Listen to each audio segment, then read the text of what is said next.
ပြုရကြံအခန်းကြီး1အငယ်1မှ19ထာဝရဘုရားသည်ပရိသတ်စည်းဝေးရာတဲတော်ထဲကအသံကိုလွှင့်လျက်မောရှေကိုခေါ်တော်မူ၍သင်သည်ဣသရေလအမျိုးသားကိုဆင့်ဆိုရမည်မှာသင်တို့တွင်တစုံတစ်ယောက်သောသူသည်ထာဝရဘုရားအားပူဇော်တကားကိုပြုလိုလျင်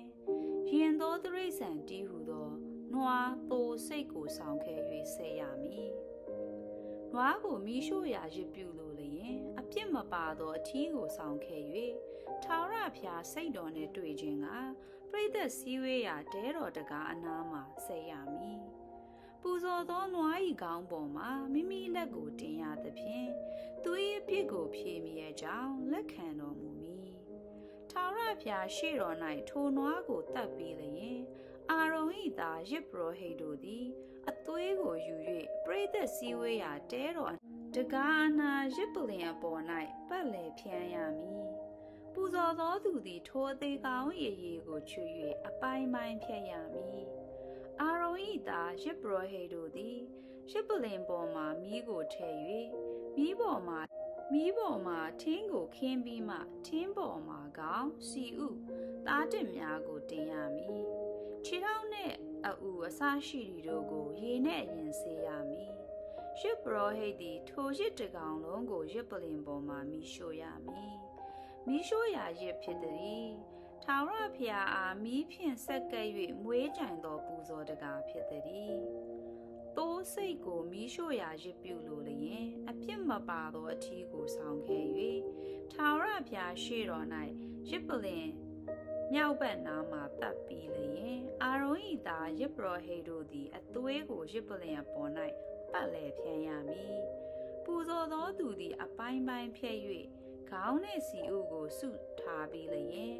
ယဇ်ပုရောဟိတ်သည်ယဇ်ပလ္လင်ပေါ်၌ရှိသောထင်းမီးအပေါ်မှခင်းရမည်ခြေထောက်နှင့်အူအစရှိသည်တို့ကိုရေနှင့်အရင်ဆေးရမည်ယဇ်ပုရောဟိတ်သည်တကောင်လုံးကိုဆောင်ခဲ့၍ယဇ်ပလ္လင်ပေါ်မှမီးရှို့ရမည်မီးရှို့သောယဇ်ဖြစ်သည်ထာဝရဘုရားအားမီးဖြင့်ဆက်ကပ်၍မွေးကြိုင်သောပူဇော်တကားဖြစ်သည်ထာဝရဘုရားအားငှက်ကိုမီးရှို့ရာရစ်ပြုလိုလျင်ခိုဖြစ်စေဂျိုးကလေးဖြစ်စေဆောင်ခဲ့၍ဆက်ရမည်ယဇ်ပုရောဟိတ်သည်ယဇ်ပလ္လင်သို့ဆောင်ခဲ့၍ခေါင်းကိုလိမ်ဖြတ်ပြီးမှယဇ်ပလ္လင်ပေါ်မှမီးရှို့ရမည်အသွေးကိုယဇ်ပလ္လင်နားမှညှစ်ရမည်ဇလုံးမှစ၍ဇလုံး၌ရှိသောအရာကိုချွတ်ပြီးလျင်ပြာစုထားရာယဇ်ပလ္လင်ရှေ့ဘက်နား၌ပြည့်ထားရမည်အတောင်ပါလျက်ငှက်ကောင်ကိုခွဲဖွင့်၍ယဇ်ပုရောဟိတ်သည်ယဇ်ပလ္လင်ပေါ်၌ရှိသောထင်းမီးအပေါ်မှမီးရှို့ရမည်မီးရှို့သောယဇ်ဖြစ်သည်ထာဝရဘုရားအားမီးဖြင့်ဆက်ကပ်၍မွေးကြိုင်သောပူဇော်တကားဖြစ်သည်သုတ်တန်ကျမ်းအခန်းကြီး19အငယ်1မှ28တအိမ်လုံးပြည့်သောယဇ်ပူဇော်ပွဲကိုရန်တွေ့သောစိတ်နှင့်စားရသည်ထက်ငြိမ်သက်ခြင်းနှင့်ရှင်သောမှုတ်တလုစာသည်သာ၍ကောင်း၏ပညာရှိသောကျွန်သည်အဆက်ခွဲသောသားကိုအုပ်ဆို၍ညီအကိုတို့နှင့်အတူအမွေခံတတ်၏ငွေစစ်စရာဖို့မိုက်ကို၎င်းရွှေစစ်စရာဖို့မီးဖို့ကို၎င်းသုံးတတ်၏စိတ်နှလုံးကိုကထာဝရဘုရားစစ်တော်မူ၏မတရားသဖြင့်ပြုသောသူသည်မှုသားစကားကိုယုံတတ်၏မှုသားသုံးသောသူသည်လည်းစိုးညစ်သောစကားကိုနားထောင်တတ်၏စင်ရသားတို့ကိုမထိလေးစားပြုသောသူသည်ဖန်ဆင်းတော်မူသောဘုရားကိုကယ်ရဲ့၏သူတစ်ပါး၌ဘေးရောက်လျင်ဝမ်းမြောက်တတ်သောသူသည်လည်းအပြစ်ဒဏ်နှင့်မလွတ်ရမြေတို့သည်အသက်ကြီးသောသူ၏တရဖူဖြစ်၏သားတို့၏ဘုံကအဘတီမြတ်သောစကားသည်မိုက်သောသူနှင့်မတော်မသင့်ထိုမြမကမူသားစကားသည်မင်းနှင့်မတော်မသင့်လက်ဆောင်သည်ခံသောသူအထင်အတိုင်းကြောင်မြတ်ကဲ့သို့ဖြစ်၍မျက်နာပြုလေရာရာ၌အောင်တတ်၏သူတစ်ပါးပြစ်မှားသောမှုကိုဝှက်ထားသောသူသည်မေတ္တာကိုပြုစု၏ကြားပြောသောသူမူကားမိတ်ဆွေတို့ကိုကွဲပြားစေ၏မိုက်သောသူသည်ဒဏ်ချက်တရားကိုအမှုထားသည်ထက်ပညာရှိသောသူသည်ဆုံးမသောစကားကိုတာ၍အမှုထားတတ်၏ ပုံကန်သောသူသည်မတရားသောအမှုကိုသာပြုစုတတ်၏ထို့ကြောင့်ကြမ်းကြုတ်သောတမန်ကိုသူ့စီသို့ဆေလွှဲရ၏မိုက်သောစိတ်တဆဲရှိသောလူမိုက်နှင့်မတွေ့ပါစေနှင့်သားငယ်ပြောက်သောဝန်မနှင့်တာ၍တွေ့ပါစေသောအကျဉ်သူသည်ကျေးဇူးကိုမသိမကောင်းသောမှုနှင့်ဆက်၏ထိုသူ၏အိမ်သည်မကောင်းသောမှုနှင့်မကင်းမလွတ်ရရန်တွေ့စအမှုသည်ရေကံပေါင်ပေါက်စားကဲ့သို့ဖြစ်သောကြောင့်ရန်မတွေ့မီတွေ့เสียအကြောင်းကိုရှောင်လော့မတရားသောသူတို့ကိုအပြစ်မှလွတ်တော်သူနှင့်ဖြောင့်မတ်သောသူတို့ကိုအပြစ်စီရင်တော်သူနှစ်ယောက်လုံးတို့ကိုထာဝရဘုရားဆက်ဆုပ်ယွန်ရှာတော်မူ၏မိုက်သောသူသည်ပညာကိုလိုမရှိသည်ဖြစ်၍ပညာဘိုးကိုအဘဲကြောင့်သူ၌အပ်ရသည်။အဆွေခင်ပွန်းသည်အခါခတ်သိမ်းချစ်တတ်၏ညီအကိုသည်ဒုက္ခကာလအဖို့မွေးပွားလျက်ရှိ၏ညံမဲ့သောသူသည်လက်ဝါးခြင်းရိုက်၍အဆွေခင်ပွန်းရှေ့မှအာမခံတတ်၏ရန်တွေ့ခြင်းကိုနှစ်သက်သောသူသည်လွန်ကျူးခြင်းကိုလည်းနှစ်သက်တတ်၏မိမိတကားကိုချီးမြှင့်သောသူသည်ပျက်စီးခြင်းကိုရှာတတ်၏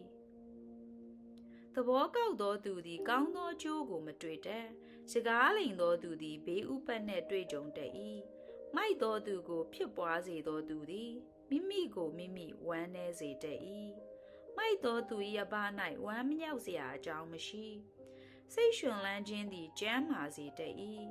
စိတ်ပြည့်ခြင်းမူကားအယိုးတို့ကိုသွေးချောက်စေတတ်၏မတရားသောသူသည်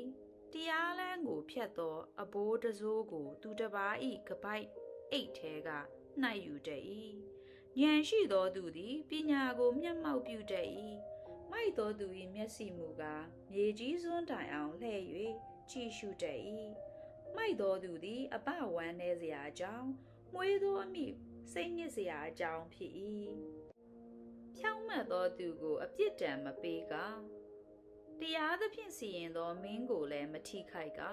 သိပ္ပံအတတ်နှင့်ပြည့်စုံသောသူသည်စကားမများတတ်ဉာဏ်ကောင်းသောသူသည်လည်းအေးသောစိတ်ရှိတတ်၏မိုက်သောသူပင်တိတ်ဆိတ်စွာနေလျင်ပညာရှိဟု၍၎င်းမိမိတို့ကိုမဖွင့်ဘဲနေသောသူကိုလည်းဉာဏ်ကောင်းသောသူဟု၍၎င်းသူတစ်ပါးထင်တတ်၏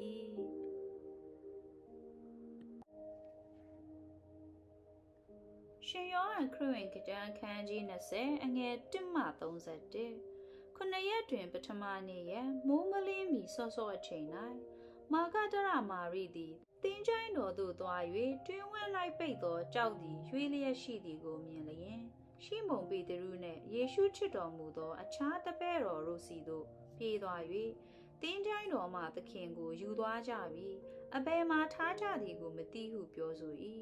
ထိုအခါပေတရုနှင့်အခြားသောတပည့်တော်သည်ထွက်၍သင်္ချိုင်းတော်သို့သွားကြ၏ထိုသူနှစ်ယောက်တို့သည်အတူပြေးသည်တွင်အခြားသောတပည့်တော်သည်ပေတရုကိုလွန်၍သင်္ချိုင်းတော်သို့အရင်ရောက်သည်ရှိသောငုံ၍ကြည့်သဖြင့်ပိတ်ပစိုးရှိရစ်သည်ကိုမြင်လျင်မဝင်ဘဲနေ၏ရှိမုန်ပေတရုသည်နောက်တော်သို့လိုက်၍ရောက်သောအခါတွင်ထဲသို့ဝင်လျင်ပိတ်ပစိုးရှိရစ်သည်ကို၎င်းခေါင်းတော်၌ရှိသောပဝါသည်ပိတ်ပစိုးနှင့်အတူမရှိဘဲတခြားစီလိမ့်လျက်ရှိသည်ကို၎င်းမြင်လေ၏ထိုအခါသင်္ချိုင်းတော်သို့အရင်ရောက်သောအခြားတပည့်တော်သည်ဝင်၍မြင်သဖြင့်ယုံလေ၏ကိုတော်သည်တည်ခြင်းမှထမြောက်ရမည်ဟုသောကျမ်းစကားကိုတပည့်တော်တို့သည်နားမလည်ကြသည်နောက်မှထိုသူနှစ်ယောက်တို့သည်မိမိတို့အပေါင်းအသင်းရှိရာသို့ပြန်သွားကြ၏မာရိသည်သင်္ချိုင်းတော်အနားမှငိုကြွေးလျက်ရပ်နေ၏ငိုကြွေးစဉ်ငုံ၍တွင်ထဲသို့ကြည့်လျင်ကောင်းကင်တမန်နှစ်ပါးတို့သည်ဖြူသောဝတ်ကိုဝတ်ဆင်လျက်ယေရှု၏အလောင်းတော်လျောင်းရာအရပ်ခေါင်းရင်း၌တပါခြေရင်း၌တပါထိုင်ကြသည်ကိုမြင်လေ၏ထိုသူတို့ကအချင်းမိန်းမအဘဲကြောင့်ငိုကြွေးသည်နည်းဟုမေးလျင်ကျွန်မ၏သခင်ကိုယူသွားကြပြီးအဘယ်မှထားသည်ကိုမသိပါဟုပြောဆို၏ထိုသို့ဆိုပြီးမှနောက်သို့လှည့်လျင်ယေရှုရဲ့နေတော်မူသည်ကိုမြင်တော်လေယေရှုဖြစ်တော်မူသည်ကိုမသိယေရှုကလည်းအချင်းမိန်းမအဘဲကြောင့်ငိုကြွေးသည်နည်းအဘဲသူကိုရှာသည်နည်းဟုမေးတော်မူ၏မာရိကတင်ဒီသူ့ကိုဆောင်းသွားသည်မှန်လျင်အဘယ်မှထားသည်ကိုကျွန်မအားပြောပါ ကျွန်မ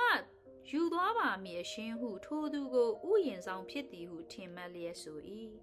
ယေရှုကလည်းမာရိဟုခေါ်တော်မူလျင်မာရိသည်လဲ့၍ရဘီနီဟုထူးလေ၏ရဘီနီအနက်ကအရှင်ဘုရားဟုဆိုလိုသည်ယေရှုကလည်းငါကိုမဖတ်နှင့်အောင်ငါသည်ငါခမဲတော်ထံသို့မတက်ရသည်ငါညီတို့ရှိရာသို့သွားလောငါ၏ခမဲတော်တီးဟုသောတင်တို့၏ခမဲတော်ငါ၏ဖျားသခင်တီးဟုသောတင်တို့၏ဖျားသခင်ထံတော်သို့ငါတက်ရမည်အကြောင်းအရာကိုကြားပြောလောဟုမိန့်တော်မူသည်နှင့်အညီမာဂဒရမာရိသည်သွား၍မိမိသည်သခင်ကိုတွေ့မြင်သည်ကို၎င်းထိုသို့မိန့်တော်မူသည်ကို၎င်းတပည့်တော်တို့အားကြားပြောလေ၏ခုနှစ်ရက်တွင်ပထမနေ့ရက်ဖြစ်သောထိုနေ့၌ညအချိန်ရောက်သောအခါယူဒလူတို့ကိုကြောက်ရွံ့၍တကားများကိုပိတ်ထားလျက်တပည့်တော်တို့သည်စီဝေးကြသောရက်သို့ယေရှုသည်ကြွလာ၍အလယ်မှရပ်တော်မူလျက်တင်တို့၌ငြိမ်သက်ခြင်းရှိစေတည်းဟုမိန့်တော်မူ၏ထိုသို့မိန့်တော်မူပြီးမှလက်တော်နှင့်နဘေးတော်ကိုပြတော်မူ၏တပည့်တော်တို့သည်သခင်ကိုမြင်လျင်ဝမ်းမြောက်ခြင်းရှိကြ၏တဖန်ယေရှုကတင်တို့၌ငြိမ်သက်ခြင်းရှိစေတည်းခမဲတော်သည်ငါကိုဆေလွတ်တော်မူသည်နည်းတူတင်တို့ကိုငါဆေလွတ်သည်ဟုမိန့်တော်မူပြီးလျှင်ထိုသူတို့အပေါ်၌မှုတ်လျက်တင်တို့သည်တန့်ရှင်းသောဝိညာဉ်တော်ကိုခံကြလောအကျဉ်သူ၏ပြစ်ကိုတင်တို့လွတ်လျင်ထိုသူသည်အပြစ်လွတ်လျက်ရှိ၏အကျဉ်သူ၏ပြစ်ကိုတင်တို့သည်တည်စေလျင်ထိုသူသည်အပြစ်တည်လျက်ရှိ၏ဟုမိန့်တော်မူ၏ထိုသို့ယေရှုသည်ကြွလာတော်မူသောအခါတပည့်တော်တစ်ကျိပ်နှစ်ပါးအဝင်တီတူမှုဟုအမည်ရှိသောသောမသည်ထိုတပည့်တော်တို့နှင့်အတူမရှိထိုသူတို့ကလည်းကျွန်ုပ်တို့သည်သခင်ကိုမြင်ရကြပြီဟုသောမအားပြောဆိုကြလျင်သောမကလက်တော်၌တန်ရိုက်ရာချက်ကိုမမြင်တန်ရိုက်ရာချက်ကိုလက်ညှိုးနှင့်မတို့မဆန်းလက်ဖေးတော်ကိုလည်းလက်နှင့်မဆန်းမသက်ရလျင်ကျွန်ုပ်မယုံဟုဆို၏ထို့နောက်ရှေးရက်မြောက်သောနေ့၌တပည့်တော်တို့သည်တဖန်အထဲမှရှိကြ၍သောမလည်းပါ၏တကားများကိုပိတ်ထားစဉ်အခါယေရှုသည်ကြွလာ၍အလယ်မှရပ်တော်မူလျက်တင်တို့၌ငြိမ်သက်ခြင်းရှိစေတည်းဟုမိန့်တော်မူ၏ထိုအခါသောမအားတင်၏လက်ညှိုးကိုဆန့်၍ငါလက်ကိုဆန်းလော့တင်၏လက်ကိုဆန့်၍ငါနဘေးကိုဆန်းလော့ယုံမှားခြင်းမရှိနှင့်ယုံလော့ဟုမိန့်တော်မူ၏သောမကလည်းကျွန်ုပ်ရဲ့ရှင်ကျွန်ုပ်၏ဖျားသခင်ပါတကားဟုပြန်၍လျှောက်၏ယေရှုကလည်းသင်သည်ငါကိုမြင်သောကြောင့်ယုံခြင်းရှိ၏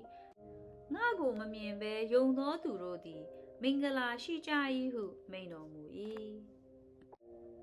ဤကျမ်းစာ၌ရေး၍မထားသောအခြားနမိတ်လက္ခဏာအများတို့ကိုလည်းယေရှုသည်တပည့်တော်တို့မျက်မှောက်၌ပြတော်မူ၏ယေရှုသည်ခရစ်တော်တည်းဟူသောဖျားသခင်သားတော်ဖြစ်တော်မူသည်ကိုသင်တို့သည်ယုံကြည်မည်အကြောင်းထိုသို့ယုံ၍နာမတော်အားဖြင့်အသက်ကိုရမည်အကြောင်းဤမျှလောက်ရေးထားလျက်ရှိသည်ဖိလိပ္ပိဩဝါဒစာအခန်းကြီး4အငယ်1မှ23ထို့ကြောင့်ငါဝမ်းမြောက်ခြင်းအကြောင်းငါဦးရတရဖူတီးဟုသောငါချစ်၍အလွန်လွှမ်းသောညီအကိုတို့ငါဆိုခဲ့ပြီးသည့်အတိုင်းသခင်ဖျား၌တည်နေကြလောငါချစ်သူတို့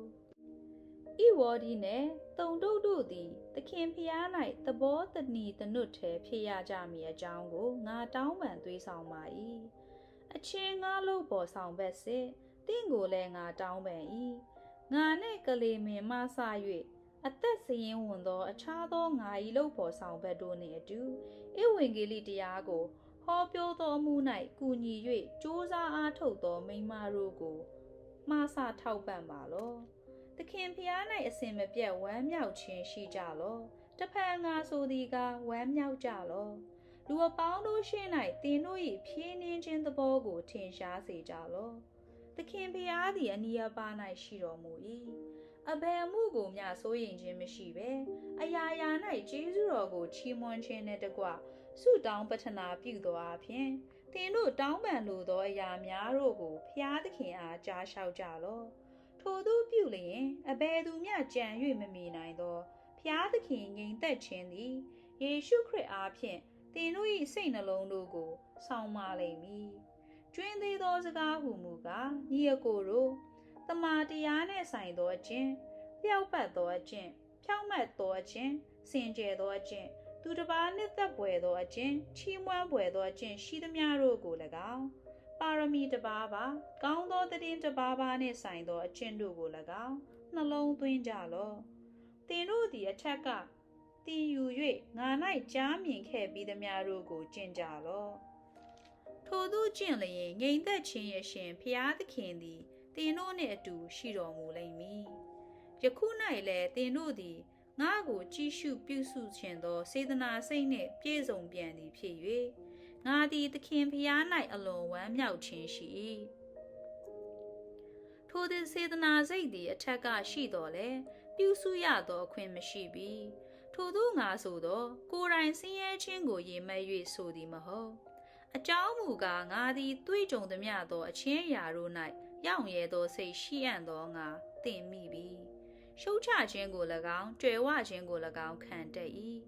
ဝါစွာစားခြင်းမွတ်သိမ့်ခြင်းစီးစိမ်ရှိခြင်းဆင်းရဲခြင်းတို့ကိုခံရအံ့သောငါ